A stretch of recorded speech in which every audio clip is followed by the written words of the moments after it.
You guys are frauds and imposters. You are nothing more than tombs painted over with white paint.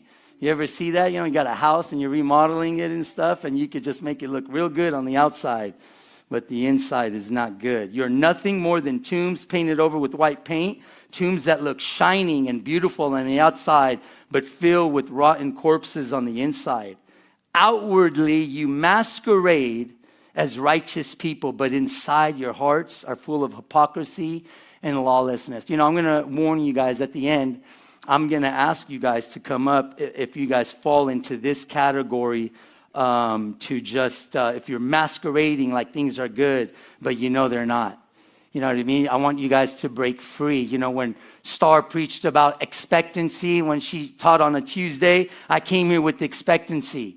I don't want you guys to come here the same, leave the same as you came in. If you feel like your life is dead, your heart is dead, your spirit is dead, as Peter was sharing, your finances could be dead. By the way, Peter, all I heard about that was don't pay your mortgage and taxes for 5 years. That's what I heard out of that whole thing.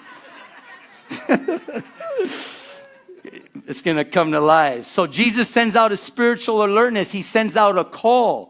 Right in verse 2, what does he say? He says, wake up, be watchful in the NKJV. He says, strengthen what remains and is about to die, for I have found your deeds unfinished in the sight of my God. Jesus is speaking in a way that they could understand.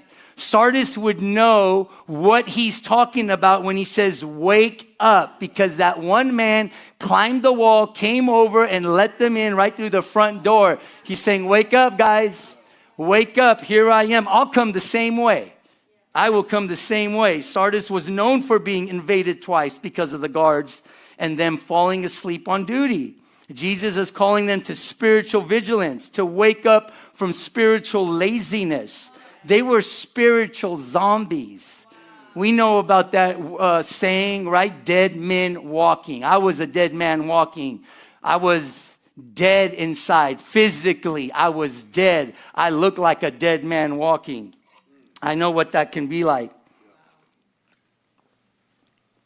In Matthew 24:42-43 says, watch therefore, for you do not know what hour the Lord is coming. He's going to come like a thief in the night, just like the Persians and the Greeks did.